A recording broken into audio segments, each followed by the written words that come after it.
It's car con carne. Let's eat in the car. It's car con carne.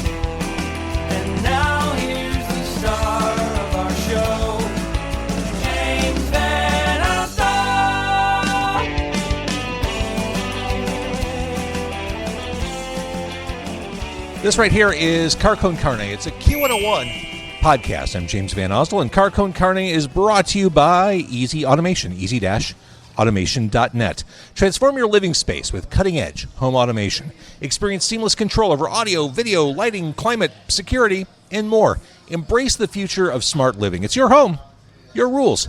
Get a quote by visiting easy-automation.net or give my guy Dan a call. Dan can be found at 630-730-3728. It is a new year. Car Con Carne is not in the car. Car Con Carne is in a bar. This is really Bar Con Carne today. Bar Con Carne. I'm in LiveWire Lounge. Right next to me is Dave Hornyak, owner, proprietor. Grab a microphone. Oh, hello. Oh, you sound so much better now. We're sitting in front of the stage at LiveWire, hanging out on what is turning into a really cold, uncomfortable Chicago winter night. And this place is a fixture. This is a Northwest Side fixture, and I wanted to catch up with you. We've never done something on Car Con Carne. No, surprisingly not. Surprisingly not. Well, now is the time, Dave. Let's talk history. Let's talk LiveWire Lounge. When did you open your doors? Well, let's see. I was just thinking about that the other day. This is a new year now. It's going to be 14 years in February. I got the keys on, it was right around Valentine's Day in February 2011. And were you looking to do something like what became LiveWire? Or what was the concept when you were shopping around? I was, I was living upstairs from and bartending at Liars Club for years before that, and I learned a lot from there. Hi, Herb, if you're out there, shout out. And I just kind of wanted to do my own thing. It wasn't really completely intentional. Actually, the opportunity kind of fell into my lap, and I decided to go for it. It was a supposedly up-and-coming neighborhood back then, which it still is. It still is. But it was kind of, I met my my now business partner, and he made me an offer I couldn't refuse. So here we are. And LiveWire Lounge, 3394 North Milwaukee, in that up-and-coming neighborhood. I believe it's still up-and-coming. Like, I believe it is coming. It's just slow out of the gate. Yeah, I let they say there's a whole thing. I don't know, was it Rolling Stone or somebody, or one of those magazines did Avondale's like one of the hippest neighborhoods in the world. It was some. But they're referring to like 2 blocks of Avondale when they're saying that. Right. Yeah. Like I like to call this Irvingdale. Yes. Because we're Irving Park is right there, and we're here. But yeah, we're just holding it down on the northwest end of the neighborhood, and everything's been good. Almost 14 years now. And this is, I guess you could call this a dive bar. Yeah, dive bar with a stage. Rock and roll. This is Chicago. Okay, so I've got a PBR here. $2. Yeah. $2. Right. Why would anyone go to River North to an overcrowded bar, play dress up, pay $15 for a beer when you can come to LiveWire, hang out, hear Ozzy in the background, and drink a $2 PBR? $2 PBR. Every day, happy hour. We do that. We open at 3:00. We just started that up a couple years ago when we were coming out of COVID. Because the crowds had shifted to an earlier kind of thing. Remember when none of us are getting any younger, Dave? Yeah, so we decided, hey, let's tack on some early hours to the beginning of the day, and started opening early, and we've just been doing it ever since. And let's talk about live music. We're here at a time. Kind of a peaceful time at LiveWire. It's not always peaceful in here. How often are you doing live events? Typically every Friday, Saturday, we have live bands. Wednesday nights we do an open jam where it's just a lot of locals from the north side, northwest side. Get everything from blues musicians to like punk rock bands to, you name it. It's just an open jam where all the equipment's provided.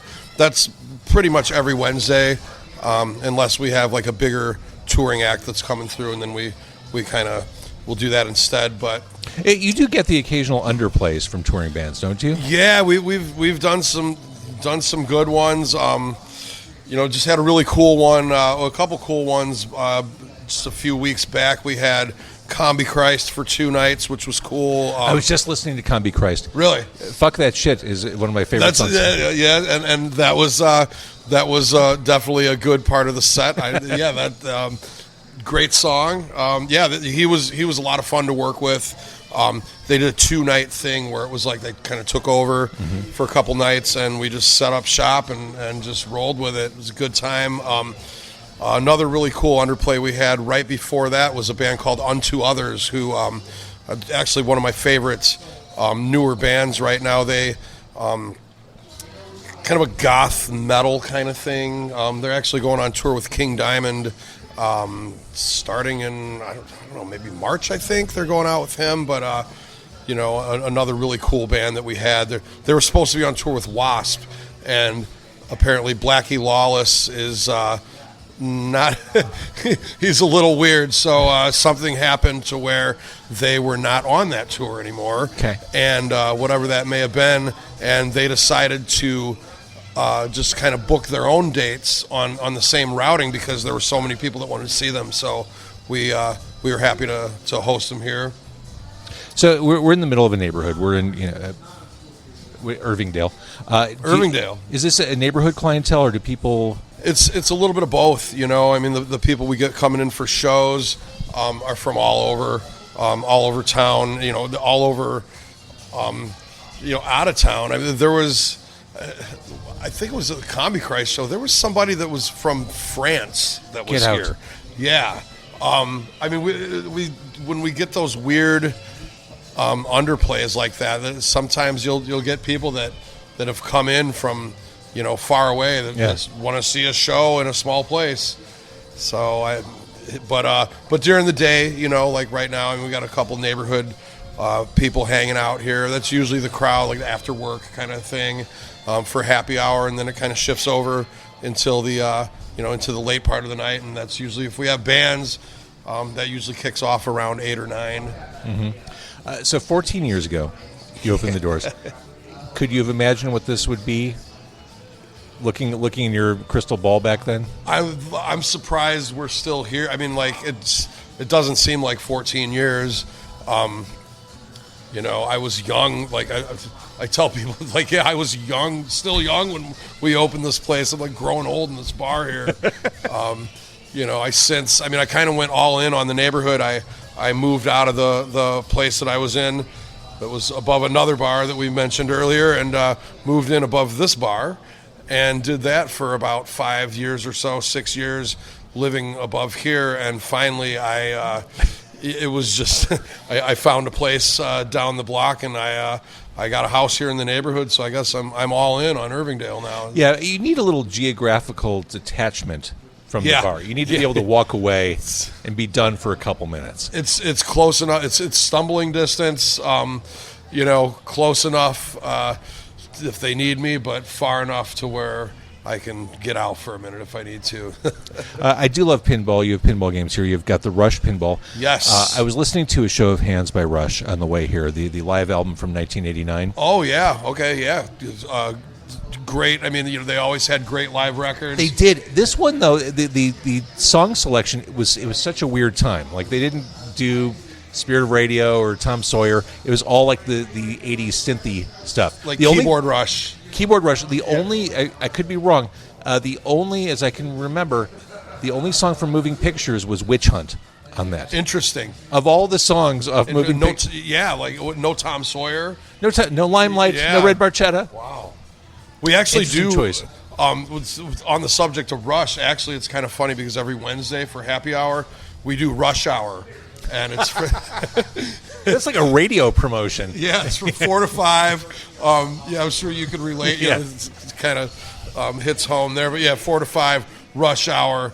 I think we actually. I think the record that we set. I think we actually had 5 people here for it one time. This is a record. Well, maybe we're getting the word out now. Yeah, come on out. Rush Hour every Wednesday. So looking back on 14 years, what's been the high point? Was it a show? Was it something more personal? Oh, man. It's really hard to say. Yeah, just some of the shows. I don't know. Like 20. You know, I know 2024 just wrapped up. You know, and there were a lot of people saying, yeah, you know, let's kick this year to the curb. It was a shitty year. Hopefully 2025 is better. I mean, I do hope 2025 is better. I always hope it's better. But I'd say like 2024, no complaints really. It was pretty good. I guess. So, you know, I mean, that was probably the high point was this year. I mean, it just keeps... So that's good. If it's the most recent memory and that happens to be... That's the trajectory you want to go on. Yeah, like... so I'm hoping we can keep it going for 2025, you know? So taking COVID out of the equation, what was the hardest point of the past... What was the biggest challenge of the past 14 years? Yeah, that was... well, the first year or two was tough, getting the place open. You know, I worked every day. You know, right in the very beginning. I mean, we built the place while we were still open. It was an operating bar. You know, it was a corporation that was already, you know, existing license. So it was open. So we kept the bar open Thursday, Friday, Saturday. Mm-hmm. We didn't even have a name yet. It was just 3394 North Milwaukee. And a bar without a name, people probably assumed it was a cop bar if there was no name. It was just right. Yeah, they very well have. But yeah, so it was a little rough. You know, we would we'd open up Thursday, Friday, Saturday, and then Saturday night shut down, bust out the tools, and just start building shit. You know, that's a hard way to live. I mean, that's round the clock, different parts of your brain and body in action. Yeah, the random people that would come in during those times, they'd be here on a Saturday, and then they'd come back the next week. Oh wait, hey, there's a stage. Yeah, okay, yeah, you know, the next week. Oh hey. Wait, so you built the stage? Well, yes. I'm looking at it right now. For those who are listening, it's right over my right shoulder. Plenty of room. Plenty of room. Yeah. You know, it's cozy. It's not the biggest stage in Chicago, but it's not the smallest. You know. Yeah, the sound system, you know, I mean, it's pretty overblown for this room, but it gets the job done, and then some. Yeah, I'm trying to think of it, you know, some other difficult time. I mean, there's definitely been some. I remember when they redid the street out front, and they ripped up, we had no sidewalk for a whole summer. It was 20... And that wasn't great for business? That was not great for business at all. We had a little bridge that... you know, there's a couple of planks that you have to walk over, and that was a little rough. You know, yeah, there's definitely it hasn't been all you know, great times, but it's all been worth it. So that's the important part. It's all been worth it. This is such a great place to hang. Again, LiveWire Lounge, 3394 North Milwaukee Avenue. I love being here right now. I love being here when it's noisy and there's a live band on stage. I was like just chilling out, hanging out, having my PBR. That's right. I haven't started drinking yet, but I'm definitely going to. All right, well, then we'll toast when that happens. Hey, Mikey, can I get a PBR really quick? Yeah, buddy. Look at that responsiveness. That's Mikey behind the bar. Fast service here at LiveWire. And I mean, that's Mikey from the goddamn gallows over there. Mikey Classic, ladies and From gentlemen. the goddamn gallows. What? Look at the big boy right there. Real quick. Oh, yeah, see? PBR tall big boy, okay. Mikey Classic in the house. Thank you, James, Mikey. thanks for coming by, man. Truly my pleasure. Great to chat with you. And again, LiveWire Lounge, 3394 North Milwaukee. In Irvingdale. In Irvingdale.